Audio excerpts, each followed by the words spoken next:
When Richard Halloway stepped off the train at Maple Hollow Station, a faint drizzle hung in the air, turning the cobblestones slick and the world a soft gray. The train chuffed away into the mist, leaving him alone on the platform with his single suitcase and a sense of quiet relief. After 40 years chasing wars, revolutions, and human despair for the New York Herald, he had finally retired. His hands, still bearing a faint tremor from too many sleepless nights and too much coffee in foreign capitals, gripped the handle of his case. This, he told himself, was peace. Maple Hollow was not on any tourist map. A cluster of stone cottages, a centuries-old church, a pub called the Boar's Head, and a modest inn overlooking the valley that was the entire village. It was the sort of place where time seemed to have politely stopped. The innkeeper, Mrs. Kavanagh, met him at the door with an umbrella and the brisk kindness of someone who'd been expecting him since dawn. "Mr. Halloway, welcome to the Hollow Inn," she said, her accent crisp and her smile faint. "You'll find the rooms plain but honest. And if the ghosts bother you, just ask them to share the bed. They're polite, mostly." He gave a dry chuckle. "I've slept in worse company." Her eyes twinkled. "That's the spirit." His room overlooked the rolling hills, now half shrouded in fog. A single armchair by the window, a brass bed, and an old clock ticking steadily, simplicity itself. But when the wind sighed through the cracks, he thought he heard whispers. Memory, perhaps. Or maybe this village did have ghosts after all. At breakfast the next morning, 5 other guests joined him around a long oak table. Mrs. Kavanagh moved between them like a conductor of a quiet orchestra, tea pouring, toast stacking, the clink of silverware filling the silence. Sir Edmund Bryce, a retired judge with a thick mustache and a thicker sense of self-importance, was lecturing the room about the decay of discipline in modern Britain. Beside him sat Colonel Harris, broad-shouldered, with a voice that could command troops even at 70. Across the table, Clara Montrose, dressed in black silk, sipped her tea with the poise of someone who'd learned to conceal sorrow behind grace. Reverend Alcott, pale and meticulous, read his newspaper and muttered about moral decline. And finally, there was Miss Violet Grey, a young historian from London with curious eyes that seemed to see everything and judge nothing. Mrs. Kavanagh interrupted the rhythm with a casual remark. "Lady Fenwick is hosting a reception tonight at the Manor. A rare event, I must say. She hasn't opened those doors in years." "Good heavens," said the Reverend. "After what happened to her husband, the woman's either brave or foolish." That name Fenwick rippled through the room. Even Richard, who knew nothing of the village's history, felt the shift. "Her husband's death was an accident," said Clara softly. Sir Edmund snorted. "Accident, indeed. A hunting mishap, they said. But no one ever found the rifle." Richard looked up from his eggs. "Interesting story." The judge eyed him. "You're American. You wouldn't understand English restraint." "Try me," Richard said mildly. That earned him a few smirks and the first spark of intrigue that had stirred in years. That evening, the fog returned, thicker than before. The road to Fenwick Manor wound through skeletal trees, their branches brushing against the car windows like fingers. The manor itself appeared out of the mist, enormous, ivy-draped, its windows glowing faintly gold. Inside, Lady Fenwick stood at the top of the staircase, a figure carved from elegance and grief. Her silver gown shimmered under the chandelier. "Welcome, my friends," she said. "It has been too long since laughter filled these halls." Her eyes lingered on Richard for a moment, assessing, curious. And you must be our guest from across the sea. Richard Halloway, he said. Just passing through. She smiled faintly. No one ever just passes through Maple Hollow, Mr. Halloway. The village has a way of keeping its visitors. Dinner was served in a grand hall lined with portraits of long-dead Fenwicks. Conversation meandered from politics to poetry, but beneath the surface lay something sharper: resentment, secrets, perhaps fear. Richard, trained by years in war zones to read faces, saw flickers of tension between the judge and the colonel, between Lady Fenwick and Clara Montrose. At one point, Miss Grey leaned toward him and whispered, "They say Lady Fenwick keeps her late husband's study locked. No one's been inside since the night he died." "Curious," Richard murmured. "Journalists love locked doors." The girl smiled. "Then you'll find plenty to love here." When dessert arrived, the storm outside was raging. Lightning flashed through the tall windows. Lady Fenwick raised her glass. "To old friends," she said. Glasses clinked. Laughter rose strained, brittle. Then the lights flickered once. Twice. And went out. A collective gasp filled the darkness. Somewhere a chair scraped, a glass shattered. Someone whispered, "Careful." Moments later, the chandeliers flickered back to life and gasps turned to horror.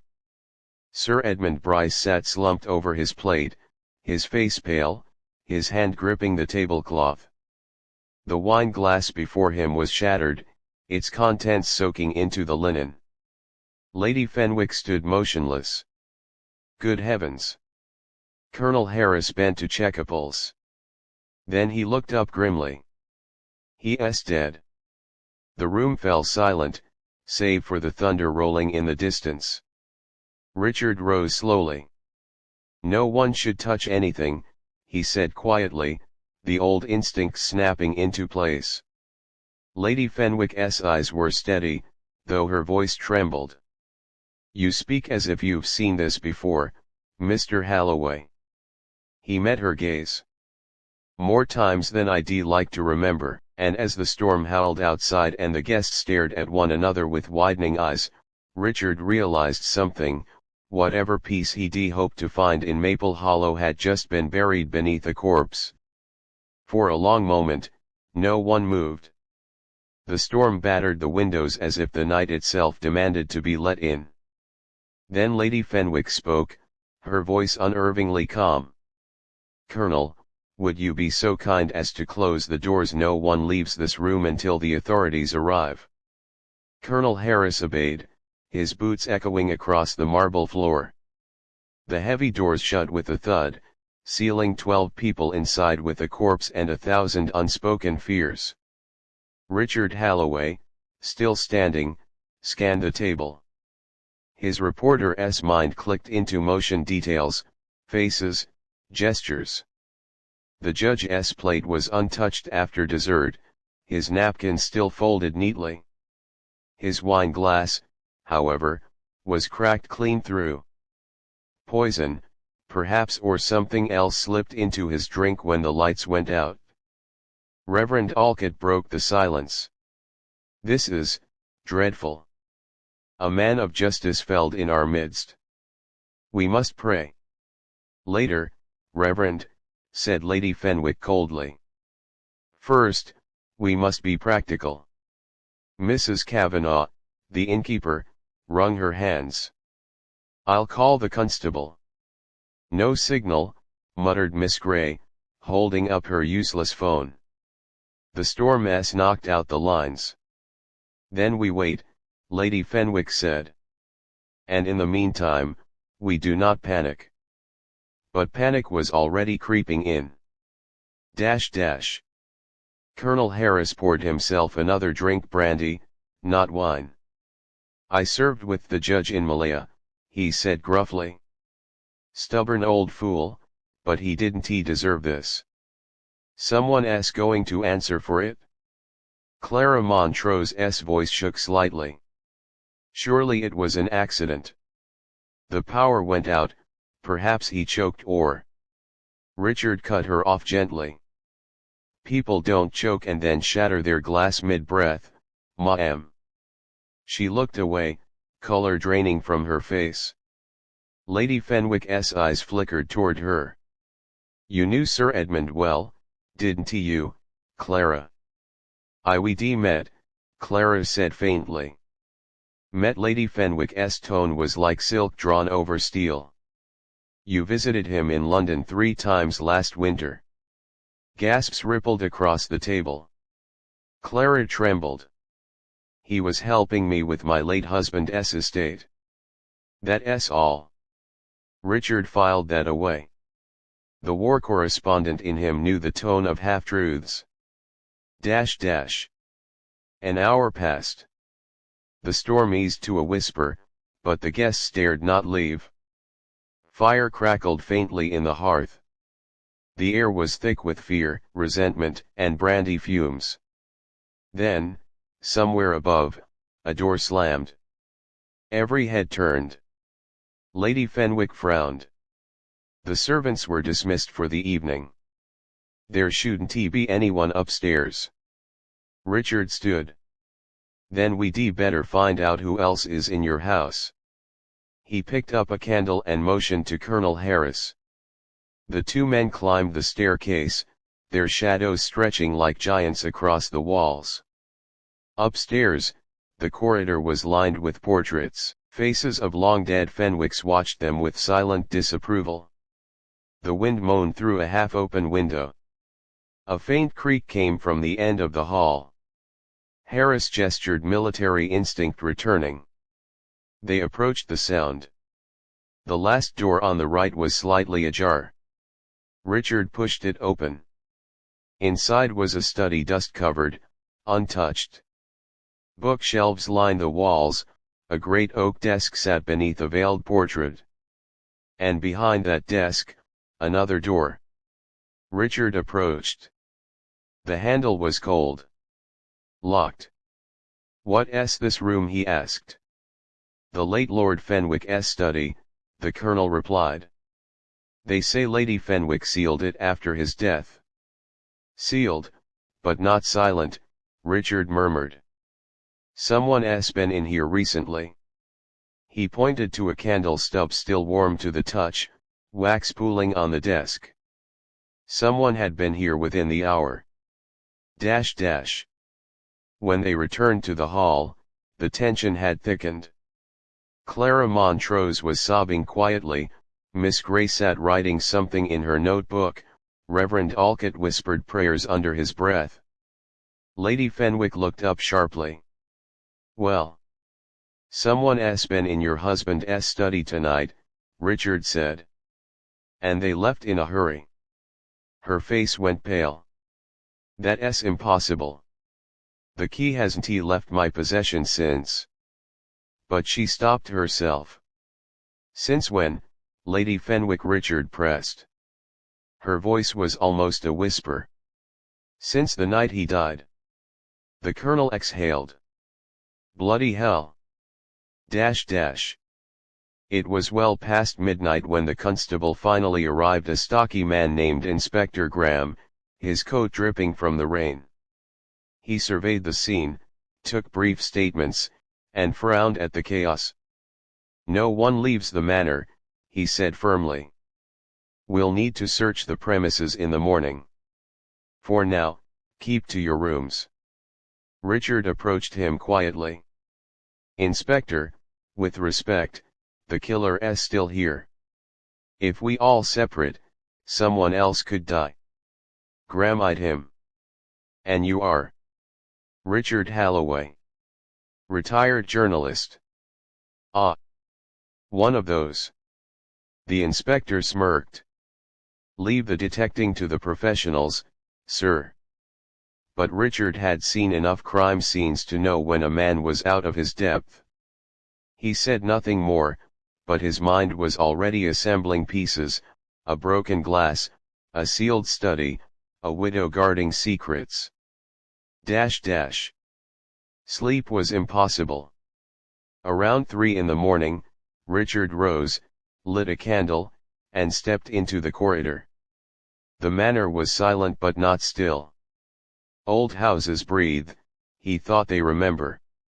As he passed the library, he froze. Someone was inside. He heard the rustle of papers, a drawer closing softly. He pushed open the door. Miss Violet Grey stood by the desk, the candlelight catching her face. She startled, clutching a folder to her chest. "Mr. Halloway," she whispered. "You frightened me." "I could say the same," he replied. "Looking for a midnight read?" Her eyes darted to the floor. "I couldn't sleep. I came to study the manor's history. Lady Fenwick allowed me access." He glanced at the folder. The Fenwick family crest was embossed on the front and beneath it, a date, August 12, 1998. "That was the night her husband died," Richard said quietly. Miss Grey bit her lip. "Yes. And something tells me his death wasn't an accident." She hesitated, then handed him the folder. Inside were letters, dozens of them, between Lord Fenwick and Sir Edmund Bryce. The last one read, "If you pursue this any further, Edmund, it will destroy more than my reputation. It will destroy her." Richard looked up. "Her who?" But before Miss Grey could answer, a sound pierced the silence, a scream from upstairs. They ran to the staircase. Lady Fenwick's voice echoed down the hall, sharp with terror. In the guest corridor, the doors flew open one by one. The Colonel, the Reverend, Mrs. Kavanagh all emerged half-dressed and frightened. At the end of the hall, Clara Montrose stood frozen, her nightgown streaked with candle soot. "She's gone," she gasped. "Lady Fenwick, she's gone from her room." The inspector came pounding up the stairs moments later, his face pale. "Windows locked from the inside. No footprints outside. It's as if she vanished into the walls." Richard turned toward the study door at the end of the hall, the one that had been locked. Now, it stood open. And from within came the faint sound of dripping, steady, rhythmic. He stepped closer, candle trembling in his hand. Lady Fenwick lay slumped against the desk, her silver gown torn, her eyes open in shock. In her hand, the key to the study. On the wall behind her, written in something dark and wet, were 2 words, "Sin's return." The following morning dawned pale and heavy, with a fog that crept low across the fields and rolled against the village green like slow smoke. The innkeeper's boy, sent out early to fetch water, reported that the fog smelled like the river. To most it was nothing unusual, but to Captain Wallace, who had seen too many dawns after too many deaths, it felt like an omen. Inspector Hale arrived at the King's Lantern shortly after 9, his coat still damp from the mist. He found Wallace sitting alone by the fire, a glass of whiskey untouched before him. Hale nodded in greeting. "Couldn't sleep?" Wallace shook his head. "When men start dying in houses like this, sleep doesn't come easy." They walked together to the library, where the body of Judge Merriweather had been found. The room was neat again, the carpet scrubbed clean of blood, the scent of Polish faint but distinct. Hale stood by the desk and examined the faint mark where the decanter had been. "The doctor's certain it was poison?" Wallace asked. "Cyanide. Quick and brutal. Hidden in his brandy. Not the kind of thing one carries about for fun," Wallace muttered. Hale turned, his brow furrowed. "Who had access to the bottle?" "Nearly everyone at one point or another," said Wallace. "But the last man to pour from it was Robert Farnham." He handed the glass to the judge himself. Hale sighed. And where's Farnham now? In his room. Hasn't he come down since dawn? He looked like he'd seen the devil himself last night. They found Robert Farnham pacing, pale and unshaven, the night's fear still written across his face. I didn't do it, he said the moment Hale entered. I swear to God, I didn't. Hale held up a calming hand. No one's saying you did. But you served him the drink, didn't you? Yes, yes. But I didn't poison it. I poured it from the same bottle we'd all been drinking from. Hale's gaze drifted to the side table where the bottle had been placed. Mind if I take it? Take what you like, Farnham said weakly. I've nothing to hide. Wallace noticed something, then a faint shimmer on the lip of the decanter, almost invisible unless the light hit it right. He leaned closer. Do you see that, Hale?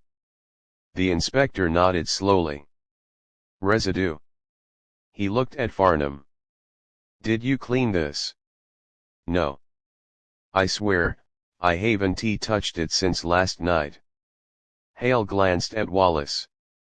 Then someone did. Downstairs, the guests were gathered in uneasy silence around the breakfast table. The fog outside pressed against the windows like grey glass. Reverend Cole sat with hands clasped, lips moving in silent prayer. Lady Alcott stared into her tea, her eyes unfocused. Mrs. Grant, the housekeeper, hovered nearby with a tray of scones no one touched. When Hale entered, all conversation died. Ladies and gentlemen, he began, the coroner has confirmed what we suspected. Judge Merriweather was poisoned. I'll need to ask you all some questions. Lady Alcott was the first to speak. Inspector, surely you don't imagine that one of us. I imagine nothing, my lady, Hale interrupted gently. I simply intend to find out. He questioned them one by one, the way a man might test the walls of a crumbling house for weak spots.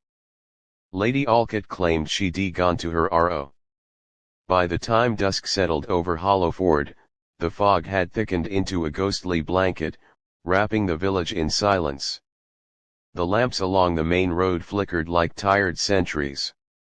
Inside the King's lantern, the fire burned low, casting restless shadows that danced across the paneled walls. Inspector Hale and Captain Wallace sat at the long oak table in the dining room. Between them lay a stack of notes, a decanter of untouched sherry, and the unease of men who knew a truth waited just beyond their reach. So, to sum it up, Wallace said, rubbing his temples. The judge had at least 3 enemies under this roof. Lady Alcott, whom he humiliated in court. Reverend Cole, whom he blackmailed. And Farnham, his own nephew, who inherited nothing in the will. If that isn't motive enough, I don't know what is. Hale leaned back in his chair. 3 motives, yes. But opportunity, only one of them handled the glass. Farnham, Wallace said grimly. Exactly. Yet the cyanide was found near the church where Cole buried it, and then there's Lady Alcott, who left the party before the death but conveniently didn't hear the judge calling for more brandy. Hale frowned. They all had reason, and none had time. Silence stretched between them, broken only by the faint crackle of the fire. Then Hale rose suddenly. Wallace, tell me again, where was the decanter before Farnham poured? On the sideboard, said Wallace. The housekeeper placed it there after dinner. Everyone had access. Hale's eyes narrowed. Everyone, including Mrs. Grant. Mrs. Grant was polishing silver in the kitchen when Hale entered. The clang of metal stopped, and she turned, startled. Inspector. You gave me quite a fright. Apologies, said Hale evenly. You've been here a long time, haven't you, Mrs. Grant? 32 years come Easter. She smiled faintly. I served the late Judge's father before him. Then you knew Judge Merriweather well. Her smile faded. Well enough. Hale studied her. He treated you poorly, didn't he? She hesitated. I've no complaints. I think you have many, said Hale softly. I think you saw the way he ruined people. I think you knew what he did to his nephew, to the Reverend, to Lady Alcott. And perhaps just perhaps you decided it was enough. Her hands tightened around the polishing cloth. That's a cruel thing to say, Inspector. Cruel, Hale agreed. But true. The old woman's lips trembled. You don't understand. That man destroyed lives. He made me lie for him, swear false statements when his brother died. Robert was supposed to inherit this house. But the judge forged the papers and left him with nothing. And when I tried to speak, he threatened to have me turned out after all these years. Wallace stepped forward quietly. So you took justice into your own hands. Mrs. Grant shook her head fiercely. No. I didn't mean to kill him. I only wanted to frighten him. She sank into a chair. I remembered the vial from when the doctor kept chemicals in the cellar. A bit of cyanide, left from cleaning silver. I thought if he saw me pour something into his drink, he'd be terrified enough to stop. But then Robert came in, poured the brandy for him, and... Her voice broke. I tried to stop him. But it was too late. Hale's face was unreadable. So you poisoned the bottle, not the glass. Mrs. Grant nodded weakly. I only meant a drop. Just enough to make him ill. God forgive me. Dash dash.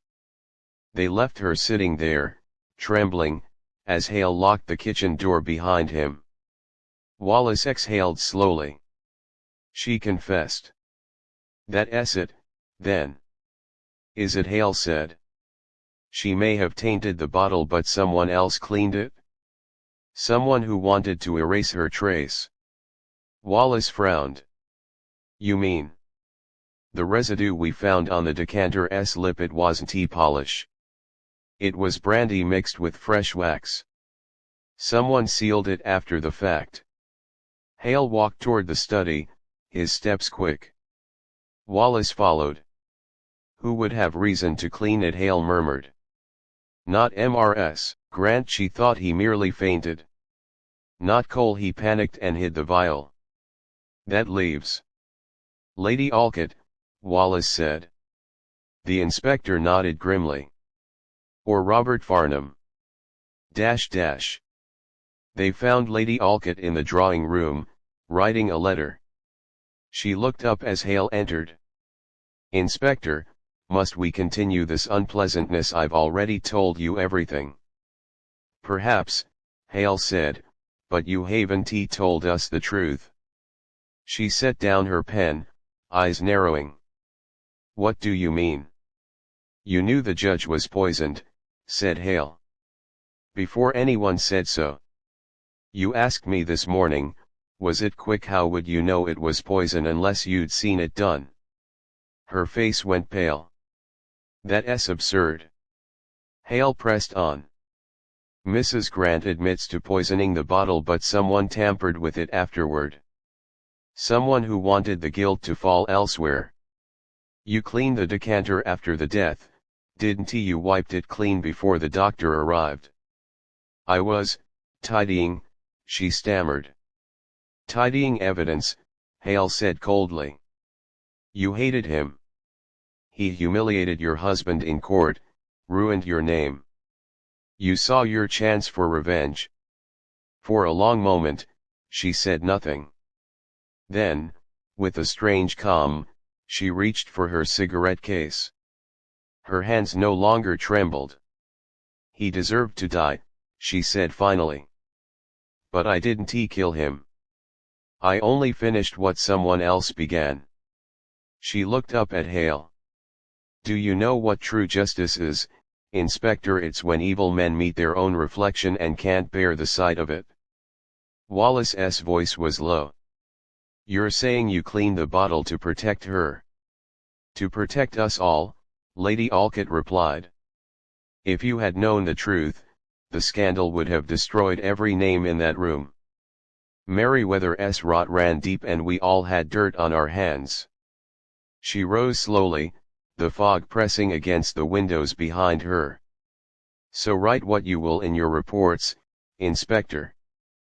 But no one will weep for him. Not one. Dash dash." Later that night, Hale and Wallace stood outside beneath the inn's porch. The fog had thinned, and the moon hung low over the fields. "So what now?" Wallace asked quietly. Hale lit a cigarette. "Mrs. Grant will stand trial. Lady Alcott, well, she'll live with her ghosts. And the Reverend? He'll resign, I expect. Some sins can't be buried forever." Wallace gazed toward the road. "Funny thing, Justice. The judge spent his life pretending to deliver it. In the end, it came for him anyway." Hale smiled faintly. "Justice always comes, Captain. Only not in the way we expect." They stood in silence, listening to the night. Somewhere, a clock struck 12. The village slept again, its secrets settling like dust beneath the fog. And at the king's lantern, the fire went out at last.